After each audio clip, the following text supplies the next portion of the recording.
ডিজিরা আছেন। আমি প্রথমেই আপনাদেরকে একটু বলি, আপনারা অনেক সময় জানতে চেয়েছিলেন আমাদের কার্যক্রম অগ্রগতি সম্পর্কে, কিছু তারপর আপনাদের জানাবো। আপনি একটু পিছায় বসেন না, ওনার খামাখা ডিস্টার্ব করছেন কেন? হ্যাঁ, ঠিক আছে,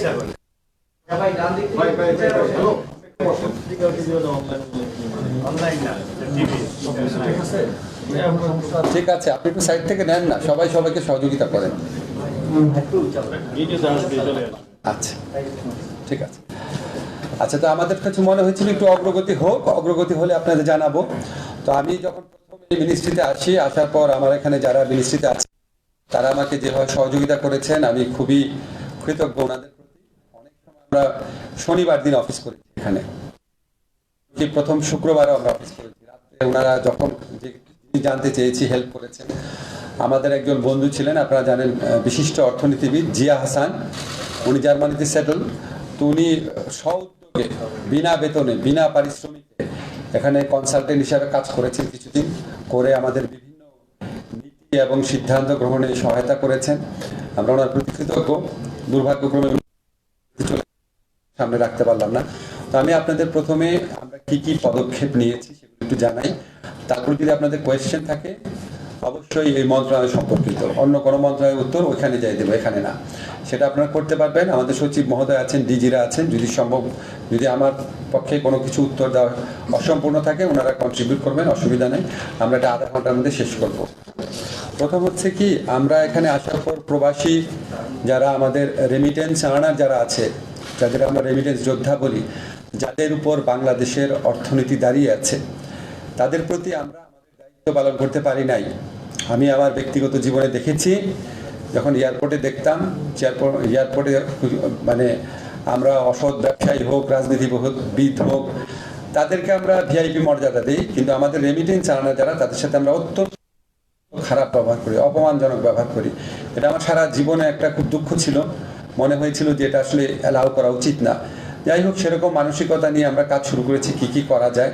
তো প্রথমে আপনাদের বলে রাখি, আমরা প্রবাসী যারা কর্মী আছে তাদের কল্যাণের জন্য কি কি করেছি।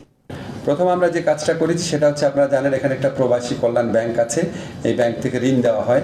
তো আমরা এখন এমন একটা ব্যবস্থা করেছি, এই ব্যাংকে এখন সরাসরি রেমিটেন্স পাঠানো যাবে। এই ব্যাংক থেকে যারা ঋণ নিতেন তারা আগে রেমিটেন্স পাঠাতে পারতেন না, এখন রেমিটেন্স পাঠাতে পারবেন। রেমিটেন্স পাঠানোর মাধ্যমে সরাসরি তাদের ঋণ পরিশোধ করতে পারবেন। এই ব্যবস্থাটা সম্ভব হয়েছে, এখানে সিটি ব্যাংক নামে একটা বেসরকারি ব্যাংক করেছে, তাদের সাথে একটা মেমোরেন্ডাম অফ কোঅপারেশন করেছি। সেটার আলোকে কথা হচ্ছে, আগে প্রবাসী কল্যাণ ব্যাংক থেকে যারা লোন নিতেন তারা এখানে রেমিটেন্স পাঠাতে পারতেন না, প্রবাসী কল্যাণ ব্যাংকে পাঠাতে পারতেন না, ওইখান থেকে ঋণটা শোধও করতে পারতেন না। এখন তারা সরাসরি এই কাজটা করতে পারবেন। এটাতে ওনাদের ভোগান্তি কমবে এবং রেমিটেন্সের প্রবাহ বাড়বে বলে আমরা বিশ্বাস করি।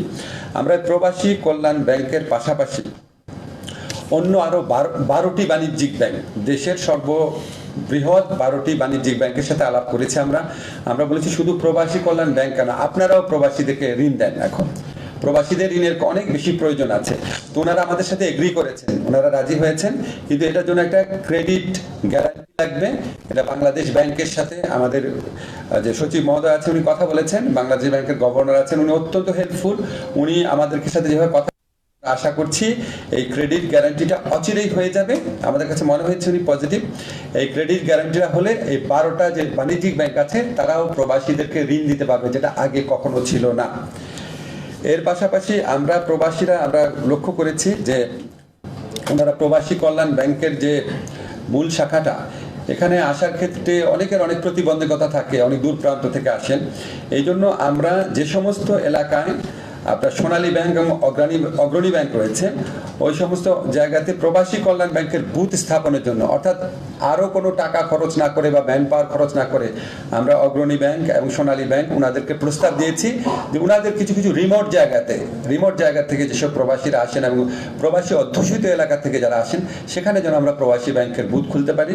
আমাদের প্রস্তাব দেওয়া হয়েছে এবং আমরা খুবই আশাবাদী এটাও হয়ে যাবে। আর সবচেয়ে ইম্পর্টেন্ট যে জিনিসটা আপনারা জানেন, প্রবাসী শ্রমিক যারা আছেন, কর্মী যারা আছেন, তারা প্রবাসের নানা ধরনের ভোগান্তির শিকার হন এবং সেখানে আমাদের দূতাবাসগুলো ঠিক মতো দায়িত্ব পালন করেন না, এই ধরনের অভিযোগ রয়েছে। আমাদের শ্রম কল্যাণ উইং রয়েছে, তারপরেও তারা ঠিক মতো কাজ করে না, এই ধরনের প্রচুর অভিযোগ, আপনারা সবাই এটা জানেন। তো আমরা সেটা খুব শক্তভাবে দেখার চেষ্টা করেছি। আমরা এই দূতাবাস সময়ে এই শ্রম কল্যাণ উইংকে আমরা ফর্ম ছাপিয়ে পাঠিয়ে দিচ্ছি যে এখন থেকে তাদের ওখানে কতগুলা কমপ্লেইন আসলো, কে কমপ্লেইন করলো, কমপ্লেইন যে করেছে ওনার ফোন নাম্বার কি, নাম কি, এবং ওই কমপ্লেইনের ব্যাপারে উনি কী ব্যবস্থা নিয়েছেন, এটা আমাদেরকে নিয়মিতভাবে রিপোর্ট করবেন। এবং এখান থেকে আমরা সরাসরি ওইখানে যে উল্লেখিত অভিযোগকারীর নাম এবং ফোন নাম্বার থাকবে সবগুলো তো চেক করতে পারবো না, চেক করে দেখব যে ওনারা সত্যি ফাংশন করছেন নাকি। এবং আমি আপনাদের মাধ্যমে এই বার্তা দিতে চাই, যদি আমাদের প্রবাসী কল্যাণ উইংয়ে কেউ ঠিক মতো দায়িত্ব পালন না করেন, একদম আমাদের প্রবাসী ভাইদের জন্য সেবামূলক কল্যাণমূলক সেবকের মতো ভূমিকা না নিয়ে কাজ করেন, দরকার হলে আমরা সেখানে পরিবর্তন আনবো, এই ব্যাপারে আমরা কোনো রকম ছাড় দিব না। আমরা রেমিটেন্সের প্রভাব বৃদ্ধি গ্রহণ করছি। আপনারা জানেন, একটা আমি বলেছি যে প্রবাসী কল্যাণ ব্যাংকে সরাসরি রেমিটেন্স পাঠাতে পারবে। এছাড়া আমরা একটা, আপনারা জানেন ওইখান থেকে যে আপনার মানি এক্সচেঞ্জ হাউসগুলা, সেটার মাধ্যমে আমাদের প্রবাসীরা রেমিটেন্সটা পাঠান। তো আমরা এই 12টা ব্যাংকের সাথে আলাপ করেছি যে মানি এক্সচেঞ্জ হাউসগুলাতে রেমিটেন্স পাঠানোর জন্য তারা যে টাকাটা দেয়, ধরেন 1,500 টাকা হোক, 2,000 টাকা হোক, ডিপেন্ড করে কত টাকা পাঠাচ্ছেন ওটার উপর, সেই টাকাটা এই দেশে যেই ব্যাংকে ওনারা পাঠাবেন সেই ব্যাংক ওই টাকাটা পরিশোধ করে দিবে। অর্থাৎ রেমিটেন্স পাঠানোর জন্য বিদেশে যে টাকাটা ওনাদেরকে পে করতে হচ্ছে, ওটা এই দেশে যেই ব্যাংকে আসবে সেই ব্যাংক পরিশোধ করে দিবে। তো এইটা পুরাপুরি পালিত হবে নাকি শুধুমাত্র এই ব্যাপারে আমরা কনফার্ম না। আমরা বাংলাদেশ ব্যাংকের ম্যানেজারের সাথে আলাপ করেছি, উনি বলেছেন যথাসাধ্য চেষ্টা করবেন, কিন্তু আমরা আশা করব আমরা ওনাকে একটা পর্যায়ে মানে উনি সবকিছু বিবেচনা করে সিদ্ধান্ত নেবেন, এবং এটা হলে আমরা মনে করি রেমিটেন্স প্রবাহ আরো বৃদ্ধি পাবে। সরাসরি রেমিটেন্স পাঠাতে এবং হুন্ডির মাধ্যমে না পাঠাতে আমাদের যারা প্রবাসী কর্মীরা আছে ওনারা আরো অনেক বেশি অনুপ্রাণিত বোধ করবেন।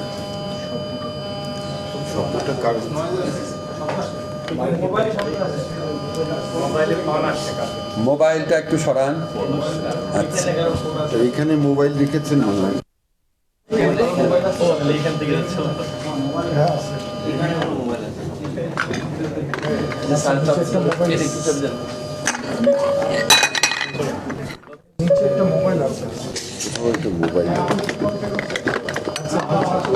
থাক থাক, আওয়াজ হোক, বাদ দেন, এটা ধরে পানি টানি ফেললেন না, থাক, আওয়াজ হোক। আচ্ছা, সমস্যা নাই, আওয়াজ হোক।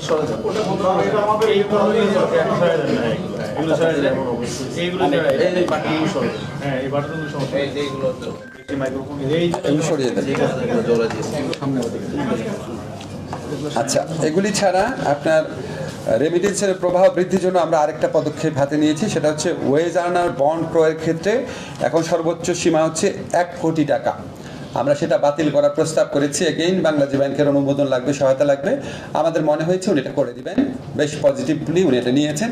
আর কোনো ক্রয় সীমা থাকবে না, ওয়েজ আর্নার বন্ডের মাধ্যমে অনেক বেশি রেমিটেন্স পাঠানো যাবে। বৈদেশিক কর্মসংস্থান বৃদ্ধি অনেক বড় একটা চ্যালেঞ্জ, আপনারা এটা খুব ভালো করে জানেন। আমরা এক্ষেত্রে খুব সাফল্য অর্জন করতে পারি নাই, বাট কিছু কিছু ক্ষেত্রে সাফল্য হয়েছে। সৌদি আরবেতে 200 জন নার্স পুরুষ ও মহিলা প্রেরণের জন্য MOU স্বাক্ষরিত হয়েছে। ইটালির অর্থ মন্ত্রণালয় একটা প্রকল্পের আওতায় 250 জন দক্ষ কর্মী পাঠানোর ব্যবস্থা হচ্ছে। জাপানে একটা প্রতিষ্ঠানকে লেটার অফ ইন্টেন্ট দেওয়া হয়েছে। আমরা দাবি করছি না এগুলি খুব উল্লেখযোগ্য অগ্রগতি, বাট শুধু বলছি যে এই ক্ষেত্রে আমাদের কার্যক্রম অব্যাহত রয়েছে। আর আরেকটা জিনিস আপনাদের বলি, আমাদের এখানে প্রবাসী কর্মীদের বিদেশে পাঠানোর ব্যাপারে অনেক ভোগান্তি হয়, অনেক টাইম লাগে, এটা একটা চিরাচরিত কমপ্লেন। তো আমরা ইনভেস্টিগেট করে দেখলাম যে এখানে প্রবাসীরা বিদেশে যেতে চাইলে 3টা স্তরে অনুমোদন লাগতো। একটা হচ্ছে কনসার্ন দূতাবাসের, ধরেন সৌদি আরবে পাঠাতে হলে সৌদি আরবে দূতাবাসের, তারপর হচ্ছে মন্ত্রণালয়ের, তারপর হচ্ছে BMETর প্রশিক্ষণ ব্যুরোর। তো আমরা এখন থেকে মন্ত্রণালয় আর কোনো ভূমিকাই পালন করবে না, এখন থেকে 2টা জায়গায় অনুমোদন নিতে হবে।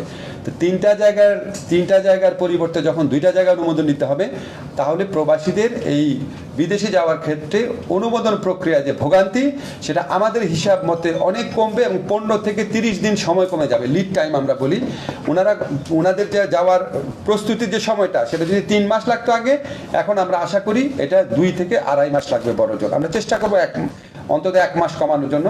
বাট আপনাদেরকে কনফার্ম করছি, মন্ত্রণালয়ের অনুমোদনের প্রক্রিয়া থাকবে না, এটা আমরা প্রয়োজনীয় আইন সংস্কার করে ফেলেছি। সেকেন্ড যে জিনিসটা হচ্ছে, এটা আপনারা সবাই জানেন যে প্রবাসীদের ক্ষেত্রে অনেক বড় একটা কমপ্লেইন থাকে, ওনাদের বাইরে পাঠানোর ক্ষেত্রে যত না খরচ অফিসিয়াল, তার চেয়ে অনেক বেশি খরচ হয়। এবং এই জন্য এজেন্ট, সাব এজেন্ট, এজেন্টের এজেন্ট, সাব এজেন্ট, অনেক স্তরে দালালদের দৌরাত্মের কথা আপনারা শুনেছেন। তো আমরা এটাকে মিনিমাইজ করার জন্য আমরা একটা প্রক্রিয়া ভেবেছি।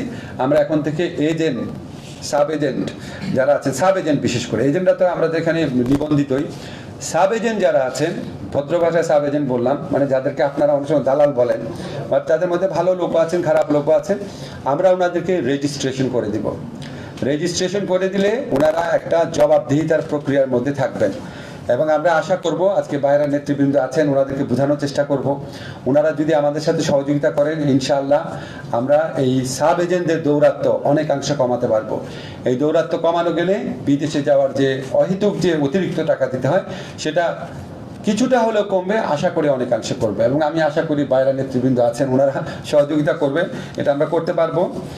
আরেকটা জিনিস আমরা করার চিন্তা করছি, এবং এটা অবশ্যই করব, রিক্রুটিং এজেন্টদেরকে এখন আমরা সার্টিফিকেশন করব।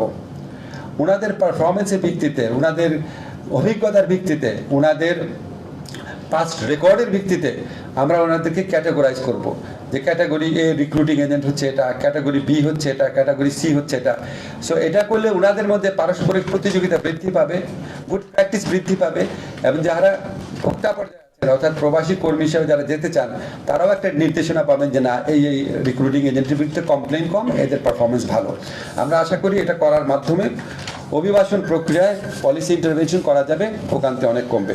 আরেকটা জিনিস আপনাদের বলে রাখি, আপনারা অনেকেই প্রশ্ন করবেন হয়তো মালয়েশিয়ার ব্যাপার নিয়ে। আমাদের প্রধান উপদেষ্টা নোবেল বিজয়ী ডক্টর মোহাম্মদ ইউনূস যখন শপথ গ্রহণ করেছেন, তার 3-4 দিনের মাথায় হঠাৎ স্যার উঠে গেলেন কথা বলতে বলতে। তো স্যার এসে বললেন যে ওনাকে মালয়েশিয়ার প্রধানমন্ত্রী ফোন করেছেন, প্রেসিডেন্ট ফোন করেছেন, আনোয়ার ইব্রাহিম, প্রধানমন্ত্রী আনোয়ার ইব্রাহিম ফোন করেছেন আর কি। তো আমি বললাম, স্যার আপনার সাথে কীরকম সম্পর্ক? বললো, আমার সাথে খুবই ভালো সম্পর্ক, আমার খুব পুরনো বন্ধু। তো আমি সাথে সাথে বললাম, স্যার তাহলে আমরা কি মালয়েশিয়ার কর্মী পাঠানোর ব্যাপারে আপনার কোনো সাহায্য পাবো নাকি? বলে, যা লাগে আমাকে করতে বলো, আমি করবো এটা। সো আমরা তো অনির্দিষ্ট কথা বলে লাভ নাই, আমরা মার্কেটটা ইনভেস্টিগেট করছি মালয়েশিয়ার ব্যাপারে। আমরা অবশ্যই স্যারের সহযোগিতা পাবো। আপনারা জানেন ওনার ব্যক্তিগত হস্তক্ষেপের মাধ্যমে আমাদের আরও ইউএই থেকে 57 জন আমাদের শ্রমিক ফেরত আসছেন যারা কারাবন্দী ছিলেন। এটা খুব বড় একটা ঘটনা, আপনারা সবাই বুঝেন ওখানে মানে কত কঠিন ক্রিমিনাল জাস্টিস সিস্টেম, সেখানে স্যারের ইন্টারভেনশন এটা হয়েছে, যেখানে ইউএইর আমিরের সাথে ওনার কোনো ব্যক্তিগত ঘনিষ্ঠতাই ছিল না। তো আমরা আশা করছি মালয়েশিয়ার অনেক জট খোলার ক্ষেত্রে আমরা ডক্টর ইউনূসের ইনফ্লুয়েন্স ইউজ করতে পারবো। এছাড়া আমি যখন এই মন্ত্রণালয়ের দায়িত্ব নিলাম, উনি আমাকে বলেছেন অন্য যে কোনো দেশে যাদের সাথে কথা বলে উনি কাজ হয় বলে মনে হয় ওনার, সেখানে উনি ফোন করবেন। আমরা আশা করি ওনাকে সরাসরি এখন প্রস্তাব দেয়নি, বিকজ আমাদের ফিল্ড লেভেল স্টাডিটা মোটামুটি করেছি আমরা ওনার মাধ্যমে। আগামী মাস 2 মধ্যে শ্রমবাজার সম্প্রসারণে বড় নিউজ। এটা হচ্ছে আরেকটা জিনিস ছিল, সেটা হচ্ছে লাস্ট, এটা আপনাদের খুব আনন্দের সাথে জানাতে চাই। আমাদের যারা প্রবাসী শ্রমিক, যারা এই ছাত্র জনতার বৈষম্য বিরোধী আন্দোলনের সাথে সংহতি জানিয়ে নিজেদের জীবন এবং জীবিকাকে রিস্কের মুখে ফেলে ওনারা কতজন একটা হয়েছে 87 জন ওনারা জীবন এবং জীবিকার ঝুঁকি নিয়ে ওখানে কারাবরণ করেছেন। আমরা ওনাদের এই স্যাক্রিফাইসটা সবাই মনে রেখেছি। আমি দেখেছি ওনারা যখন দেশে ফিরে আসার সিদ্ধান্ত হয়েছে, আপনারা সবাই, পত্রিকা যারা আছেন, সাধারণ মানুষ সবাই কী পরিমাণ উচ্ছ্বসিত হয়েছেন।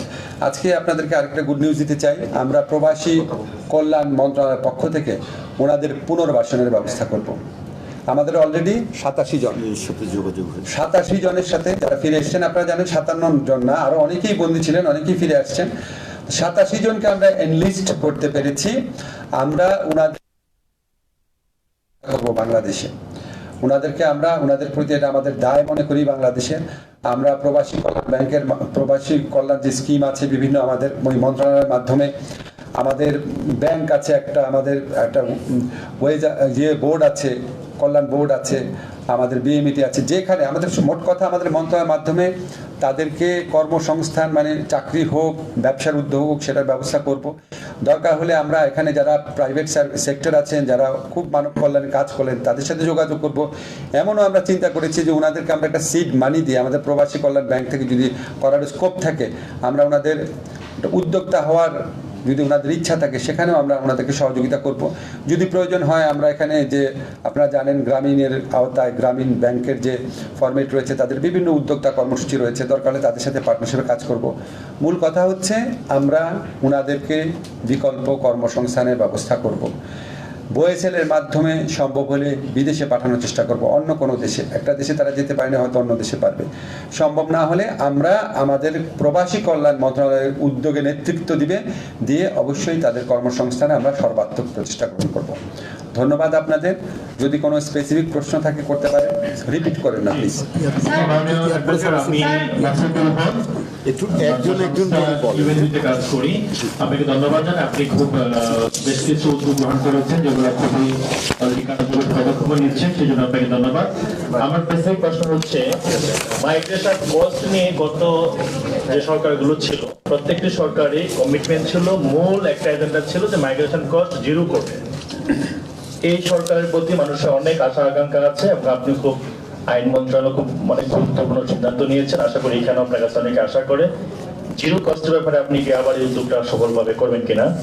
এরই পাশাপাশি রিলেটেড যেটা হচ্ছে যে প্রতিটি দেশেই কত টাকা মাইগ্রেশন কস্ট হবে সেটা নির্ধারণ করা থাকে বা আছে, বাস্তবে কোনো টাকায় সেটা মিল নেই। এটা রিলেটেড বিষয় যে বললাম। আর লাস্ট আপনার হচ্ছে যে শ্রমবাজারে একটা স্থিরতা আছে বর্তমান সরকার আসার পরে, আপনি অলরেডি উদ্যোগের কথা বলেছেন, আরো যদি ডিটেইলস থাকে আপনাকে ধন্যবাদ। আচ্ছা, ধন্যবাদ। একটা হচ্ছে কি জিরো কস্ট বলতে বুঝিয়েছেন ওনারা যে মানে নন ডকুমেন্টেড কস্ট, যেটা বিভিন্ন মানে দুর্নীতিমূলকভাবে দিতে হয়, সেটা তো জিরো করার তো লক্ষ্য আমাদের থাকবেই। তবে আমাদের প্রাথমিক লক্ষ্য হচ্ছে এজেন্টদেরকে দায়বদ্ধতার, সাব এজেন্টদেরকে দায়বদ্ধতার মধ্যে এনে যত পারা যায় ভোগান্তি থেকে রক্ষা করার কি। আমাদের মূল অবজেক্টিভ হচ্ছে যেই টাকাটা ওনাদেরকে বৈধভাবে দিতে হয় তার বাইরে যেন 1 টাকাও দিতে না হয়। কিন্তু আমাদের তো কোনো ম্যাজিক ফর্মুলা নাই, লাগাবো, যতদিন যাবে তত এই কস্টটা কমে আসবে, এই লক্ষ্যে আমরা কাজ করবো। এটা আপনাদেরকে আমরা প্রতিশ্রুতি দিচ্ছি। আর একটা কর্মবাজারের যেটা বলেছিলেন স্থবিরতা আছে, এটা তো আন্তর্জাতিক বাজারে স্থবিরতা থাকলে আমাদের কিছু করা নাই। যেমন মালয়েশিয়া সব দেশ থেকেই বন্ধ করে দিয়েছে, এখন প্ল্যান্টেশন সেক্টরে কিছু লোক নেওয়ার চেষ্টা করছে হয়তো। তো এটা আমরা চেষ্টা করব, আমরা একটু অন্য নতুন মার্কেট খোঁজার চেষ্টা করছি। পূর্ব ইউরোপিয়ান কিছু দেশে কিছু মার্কেট ওপেন হচ্ছে, সোভিয়েত ইউনিয়নের মার্কেট ওপেন হচ্ছে রাশিয়াতে।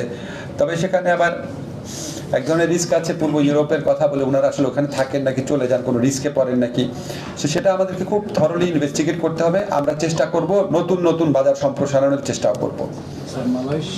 স্যার, আমার নাম সম্রাট হোসেন, আমি চ্যানেল 24 কাজ করি।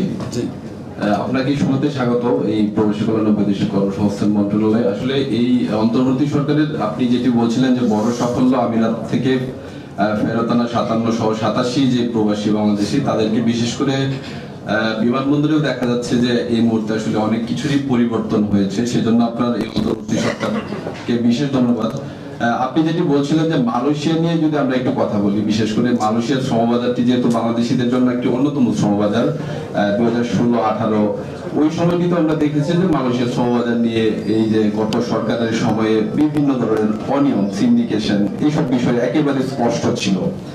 সর্বশেষ যদি আমরা 2022-24 সালের এই মালয়েশিয়ার শ্রমবাজারের বিষয়গুলো দেখি, সেখানে সেই একই চক্র, একই সিন্ডিকেট, 25টি রিক্রুটিং এজেন্সি, সেখান থেকে 50, 75, তারপর 100।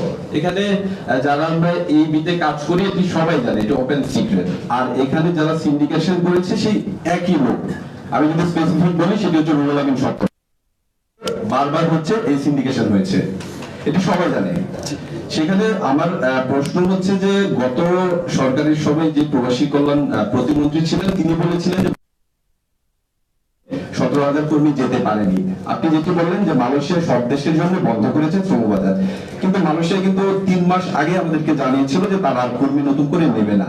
আমরা তখনও সেই রুহুল আমিন স্বপনকেই দায়িত্ব দিলাম মালয়েশিয়ার শ্রমবাজারের সমন্বয়ক হিসেবে। আপনি প্রশ্নটা করেন। প্রশ্নটা হচ্ছে স্যার, এই যে 17,000 কর্মী যেতে পারলো না, তাদের বিষয়ে স্পেসিফিক আপনার কাছে কি তথ্য আছে? আমি যদি এখানে বলি যে 17,000 কর্মীর মধ্যে যেতে পারেনি 200 জন কর্মীর প্রতিনিধি এখানে রয়েছে, তারা এসেছে, তাদের বিষয়ে আপনার তারা তাদের মানি রিসিপ্ট রয়েছে, সবকিছু রয়েছে, তারা তাদের টাকাটি ফেরত পাবে কিনা? আর মালয়েশিয়া যে এখন নতুন করে কর্মী নেবে প্লান্টেশন সেক্টরে, সেখানে যে দুর্নীতি কিংবা অনিয়ম হবে না সেটি নিশ্চয়তা আসলে বিদেশগামী কর্মীরা কিভাবে পাবে, কিংবা এই প্রক্রিয়াটা কি হবে যদি বলেন। অনেক ধন্যবাদ আপনাকে।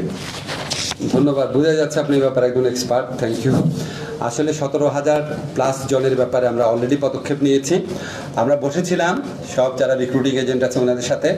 আমাদের প্রাথমিক স্তরে আমরা বলেছি রিক্রুটিং এজেন্টরা সাব এজেন্টদেরকে টাকা ফেরত দিবে, সাব এজেন্টরা প্রবাসী যারা শ্রমিক ছিল, যাওয়ার কথা ছিল, তাদেরকে টাকা ফেরত দিবে। রিক্রুটিং এজেন্টরা সাব এজেন্টদের ক্ষেত্রে টাকা ফেরত দিয়েছে, 10% ক্ষেত্রে টাকা ফেরত দেওয়া হয়েছে। সাব এজেন্টরা এখনো প্রবাসী যারা মালয়েশিয়া যেতে পারেনি তাদের ক্ষেত্রে টাকা ফেরত দেওয়ার ক্ষেত্রে মাত্র 25% অগ্রগতি হয়েছে।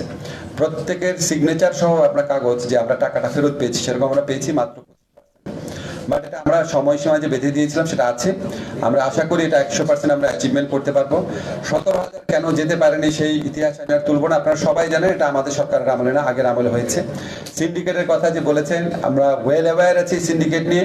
সিন্ডিকেট যেন ভেঙে যায় সেই জন্য আমরা অত্যন্ত জোরালোভাবে মালয়েশিয়া সরকারকে বারবার অনুরোধ করছি, আপনি 100 জনের মধ্যে সীমাবদ্ধ রেখেন না, আপনি এটা ওপেন করে দেন, ঠিক আছে? আর তারপরেও ওইখানে কি দুর্নীতি হয়েছে না কি হয়েছে সেই ব্যাপারে আমরা অবশ্যই তদন্ত করব। এটা আমরা যে কোনো দুর্নীতির ব্যাপারে তদন্ত করব, এটা আমরা নেক্সট ফেজে করব। আপনাদেরকে একটা তথ্য একটু জানাতে চাই, এখানে আমাদের প্রশ্নকর্তা বললেন যে প্রবাসী কল্যাণ, যারা ফেরত আসছেন ওনার এয়ারপোর্টে বেটার ব্যবহার পাচ্ছেন। আপনাদেরকে এখন একটা স্পেশাল তথ্য দিতে চাই, সেটা হচ্ছে আমরা আমাদের চিফ অ্যাডভাইজারের অত্যন্ত আগ্রহ আছে, ওনার উৎসাহ আছে, ওনার নেতৃত্ব থাকবে এখানে। আমরা আমাদের যারা রেমিটেন্স যোদ্ধা আছে ওনাদেরকে এয়ারপোর্টে ভিআইপি সার্ভিস দিব। একজন ভিআইপি যখন এয়ারপোর্টে যাওয়ার পর ওনার দেখেন না, ওনার লাগেজ নিয়ে একজন সাথে থাকেন, ওনাকে চেক ইন করার সময় পাশে একজন থাকেন, ইমিগ্রেশন করার সময় পাশে একজন থাকেন। প্রত্যেকটা স্তরে, প্রথম স্তরে আমরা মধ্যপ্রাচ্য টার্গেট করেছি, ইউরোপটা পরে করব। মধ্যপ্রাচ্যে যারা যাচ্ছেন, মধ্যপ্রাচ্যে আমাদের অধিকাংশ শ্রমবাজার আপনারা জানেন। প্রথম স্তরে মধ্যপ্রাচ্যে যে সমস্ত শ্রমিক, যে সমস্ত কর্মীরা যাচ্ছেন, ওনারা যখন ফেরত আসবেন একজন ভিআইপি যেরকম ট্রিটমেন্ট পান, লাউঞ্জ ব্যবহার আমরা চিন্তা করছি পরে, এটা অনেক পরের কাজ। এখনকার স্তরে আমরা আগামী 2 সপ্তাহ থেকে 1 মাসের মধ্যে যেটা করব, লাউঞ্জ ব্যবহার ছাড়া বা সেপারেট যে আপনার ইমিগ্রেশনের একটা কাউন্টার ব্যবহার করা ছাড়া, ওটা আমাদের অনেক কর্তৃপক্ষের সাথে কথা বলতে হবে। কিন্তু এয়ারপোর্টে যাওয়ার পর ওনার মধ্যে যে একটা অসহায় অবস্থা আছে, কোন গেট দিয়ে ঢুকবেন, তারপরে আপনার চেক ইনটা কীভাবে করবেন, কোনো ফর্ম থাকলে কীভাবে ফিল আপ করবেন, ইমিগ্রেশনে কোনো একটা কাগজ চাইলে অস্থির হয়ে যান, বুঝতে পারেন না, প্রত্যেকটা স্তরে পাশে দাঁড়িয়ে হেল্প করবে প্রবাসী কল্যাণ ডেস্কের কর্মী। দরকার হলে আমরা আউটসোর্সিংয়ের মাধ্যমে নতুন ছেলেদেরকে ট্রেনিং দিয়ে নিয়োগ করব। সেটা আমরা 2 সপ্তাহ থেকে 1 মাসের মধ্যে বাস্তবায়ন করব।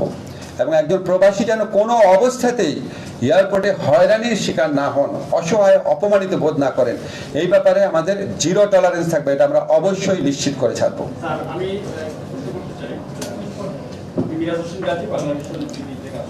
প্রশ্ন করেন, হ্যাঁ, মন্তব্য না। সেটা হচ্ছে আপনারা ব্যাপার উদ্যোগ নিয়েছে, সেটা হচ্ছে মন্ত্রণালয়ের অনুমোদনটা নিতে হবে না, এটি মূলত মন্ত্রণালয়ের নিয়োগ অনুমতি, যে চাহিদাপত্র বা অফার লেটারটি আসে সেটির ক্ষেত্রে।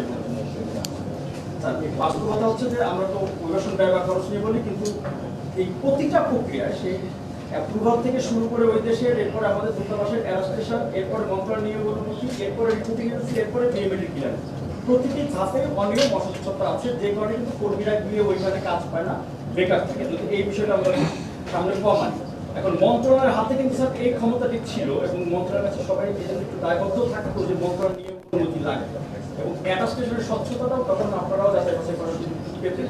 এক্ষেত্রে এই বিষয়টি পুনর্বিবেচনা করবেন কিন্তু, এটি আমি জাস্ট আপনাকে বলে রাখলাম। এটি আরেকটি বিষয় হচ্ছে স্যার, একই সাথে যদি বলছিলাম যে আমরা বিএমইডির মাধ্যমে করতে পারবেন, হ্যাঁ, বিএমইডির মাধ্যমে এমবিসি তো অ্যাটাচ করে। জি একসাথে আরেকটি বিষয় হচ্ছে যে মালয়েশিয়ার কর্মীদের জন্য যেটি বলছিলেন, আপনি বলছেন স্যার তারা টাকা পেয়েছে, সেই কাগজটি তাদের কাছে এসেছে বা আপনাদের কাছে এসেছে 25%।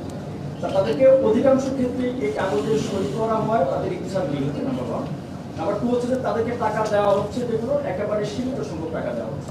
আগের একটি নিয়ম ছিল যে যেই এজেন্সির নামে আমাদের ক্লিয়ারেন্স হয়েছে, ইমিগ্রেশন ক্লিয়ারেন্স, সেই এজেন্সিকে আগে বলা হয়েছে তাদের কাছে যেতে কর্মীদের।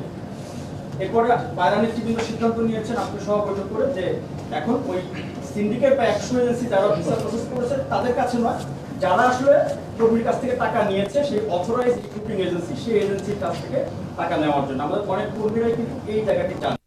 রিক্রুটিং এজেন্সি মালিকদের মধ্যে এই যে দলাদলি সিন্ডিকেট, তারা 1.5 লাখ 1 লাখ টাকা করে খেয়ে ফেলেছে, আর 4.5 লাখ টাকা অন্য সবাই মিলে ভাগ করে খেয়ে ফেলেছে। কিন্তু কর্মীদের দেওয়ার ক্ষেত্রে স্যার এটি দেওয়া হচ্ছে না বলে একেবারে সুনির্দিষ্টভাবে অসংখ্য অভিযোগ আছে। এই যে ব্যাপারটি আগের একটি সিদ্ধান্ত ছিল কর্মীরা আড়ালে যাদের কাছে গেছে, এখন আবার অন্য জায়গায় যাচ্ছে কিন্তু কোনো জায়গায় তারা পাত্তা পাচ্ছে না, তারা একেবারে দিশেহারা। এই বিষয়টা একটু সুনির্দিষ্ট একটা গাইডলাইন স্যার এখন আপনি দিতে। আপনাকে একটা জিনিস বলি, আমাদের কাছে তো কাগজপত্র লিখে ওনারা বলছেন যে টাকা বুঝে পেয়েছি, তার মধ্যে অনেক থ্রেড থাকতে পারে, অনেক ম্যানিপুলেশন থাকতে পারে।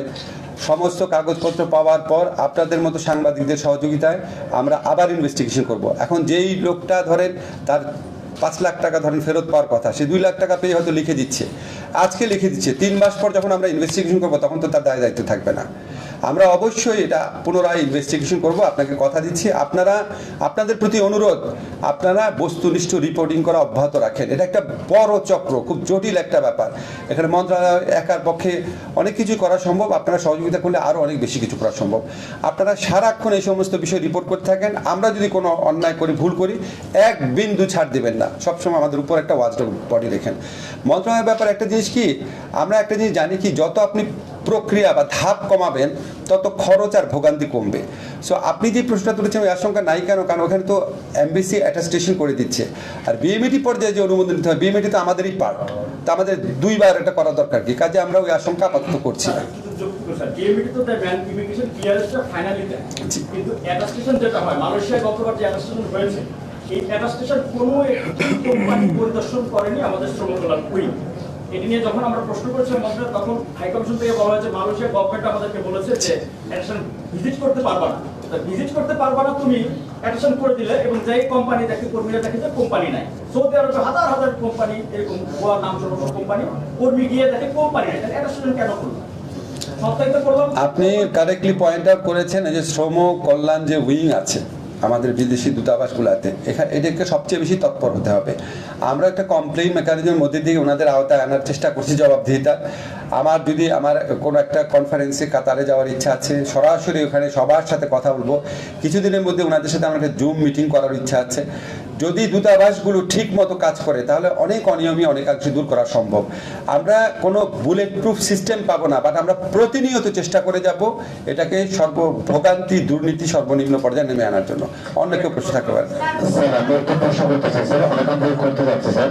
সেটা হচ্ছে স্যার আপনার যেহেতু স্যার মানে আমি অপু স্যার মাইটিভিতে আছি স্যার, আমি জানতে চাচ্ছি স্যার প্রবাসী কল্যাণ মন্ত্রণালয় শুধু মালয়েশিয়া বা অন্যান্য দেশের জন্য না, যারা বিদেশে যায় তাদের সবার জন্যই। একটা বিষয় যে দক্ষিণ কোরিয়া আপনার 2022 থেকে 24 সাল পর্যন্ত প্রায় 15,000 লোক কিন্তু যাওয়ার জন্য অপেক্ষমান। এই কর্মীদেরকে যাওয়ার জন্য 2 বছর মেয়াদ একটা সময়সীমা বেঁধে দেওয়া হয়েছিল, কিন্তু 2 বছর মেয়াদ প্রায় শেষ প্রান্তে চলে আসছে। তাইলে এদের যাওয়ার ব্যাপারে কোনো পদক্ষেপ রয়েছে কিনা? আর পাশাপাশি একটা প্রশ্ন যে এই যে আপনাদের মানে প্রতিবেশী দেশ যে ভারত আমাদের পানিতে ভাসিয়েছে, সেই ভারতের 26 লাখ মানুষ এখন বাংলাদেশে কর্মরত রয়েছেন, তাদের দেশে তো কর্মসংস্থানের অভাব নাই, আমাদের দেশে অনেক কিন্তু বেকার রয়েছেন। আপনি যে দ্বিতীয় প্রশ্নটা করলেন এটা আমার মন্ত্রণালয়ের বিষয় না, এই ব্যাপারে আপনি চোখ রেখেন। আজকে খালিদ মহিউদ্দিনের প্রোগ্রাম আছে রাত 10টার সময়, আমাকে এইটা প্রশ্ন করালে আমি এখানে উত্তর দিব। এটা আমাদের মিনিস্ট্রির বিষয় না। বিদেশি কারা এখানে কাজ করে এটা তো আমাদের মিনিস্ট্রির বিষয় না, এটা বিডার বিষয়, শ্রম মন্ত্রণালয়ের বিষয়। আর দক্ষিণ কোরিয়ার ব্যাপারে আপনি যেটা বলেছেন, আমাদের সচিব মহোদয় আপনাদেরকে সর্বশেষ অবস্থা বলছেন এটা নিয়ে। স্যার আমার আমি জাহাঙ্গীর খান বাবু, আমি শুনে নেন। আমি যদি একটু অ্যাড করি এই শুনে নেন। বিষয়টা স্যার 2009 সাল বা 11 সাল থেকে চলে আসছে। এই সংখ্যাটা বেড়ে আসতেছে 2022 সালে, অর্থাৎ আমরা যখন ভাষা পারদর্শীর সার্কুলার দেওয়া হয়, প্রত্যেক ভাষা পারদর্শীর সার্কুলার সঙ্গে লটারির যে অ্যাড দেওয়া হয়, তো সেখান থেকে একজন ব্যক্তির কাছ থেকে 3600 টাকা নেওয়া হচ্ছে রেজিস্ট্রেশনের পরে, অর্থাৎ রেজিস্ট্রেশন চূড়ান্ত রেজিস্ট্রেশন 3600 টাকা নেওয়া হচ্ছে, কিন্তু তার আগে অফেরতযোগ্য 500 টাকা নেওয়া হচ্ছে। আমার কথা হচ্ছে যে এই যে ব্যক্তিগুলো এতদিন পড়াশোনা করে আসছে, তাদের 2 বছর মেয়াদ দেওয়া হলো, তো তারা আলটিমেটলি এখন আমাদের যেটা ইস্যুর সংখ্যা আমরা যদি দেখে থাকি, এবছরে যে ইস্যুটা হয়েছে সেই ইস্যুর সংখ্যা হচ্ছে এখন পর্যন্ত 12 থেকে 1400 লোক, অর্থাৎ আমাদের সার্কুলার দেওয়া হচ্ছে 10 থেকে 15 হাজারের লোকের চাহিদা, কিন্তু আমাদের লোক যাচ্ছে মাত্র 10 থেকে 1500 থেকে 2000। এতে করে যারা অপেক্ষমান আছে তাদের 2 বছরের মেয়াদ দেওয়া হচ্ছে, মেয়াদ শেষের পরে কিন্তু তারা অনিশ্চিত। তাই আমার পরীক্ষার্থীদের যাদের দাবি হচ্ছে যে তারা যাতে যেতে পারে এই নির্দিষ্ট, মানে এই বিষয়ে আপনারা ব্যবস্থা নেবেন এবং এই 15,000 লোক যাতে যেতে পারে, তারপরে আপনারা সার্কুলার দেন, তাদের কোনো আপত্তি হয়েছে, নেই। বোঝা গেছে, রিপিট করেন না। হ্যাঁ, বলেন। হ্যাঁ, মানে প্রথমত হচ্ছে কোরিয়ার তো আপনি বললেন 15,000, আমরা গত বছরও এক লোক পাঠাচ্ছি এবং আপনারা জানেন যে কোরিয়ার এই 4টি কোরিয়া পরীক্ষা নেয়, পরীক্ষা নিয়ে সিলেক্ট করে তারপর পাঠাতে হয়। তো কোরিয়ার আমাদের যে কোটা ছিল, কোটা পূরণ না হলেও আমরা মানে যে সেন্ডিং দেশগুলো আছে তার মধ্যে আমাদের পারফরমেন্স গত বছর ভালো ছিল। এখন আমরা কোটা কেন পূরণ করতে পারছি না? কারণ ওরা পরীক্ষা নিচ্ছে, পরীক্ষা নিয়ে পাশ করতে হবে, তো পাশ না করলে তো আর কাউকে নিতে পারবেন না। 2 নম্বর হচ্ছে কোটা দেওয়ার পরও ওই এজেন্সি, কোরিয়ার যে এজেন্সি, যে নিয়োগকারী এজেন্সি, তাদেরকে আবার ডিমান্ড প্লেস করতে হয়। তো দেখা যাচ্ছে যে অনেক সময় হচ্ছে কোটা আছে কিন্তু ওরা ডিমান্ড প্লেস করছে না। বাট আমরা এটা কন্টিনিউয়াসলি চেষ্টা করছি আমাদের তরফ থেকে, আমাদের এন্ডে কোনো সমস্যা নেই, আমরা পেলে এবং আমরা লেগে আছি। যারা পরীক্ষা, আমরা পুলটা তৈরি করে কিন্তু আমরা যতজন পাশ করেছে আমরা কোরিয়ার এই 4টি কোরিয়াকে পাঠিয়ে দিয়েছি। ওইখান থেকে ওই কোম্পানি সিলেক্ট করে যখনই আমাদেরকে জানায় তখনই পাঠাই। ফলে আমাদের এন্ড থেকে যারা পাশ করেছে তাদের পুরো ডেটাবেসটা আমরা দিয়ে রেখেছি, ওনারা বললে আমরা পাঠাবো ডেফিনেটলি। আর আপনি যে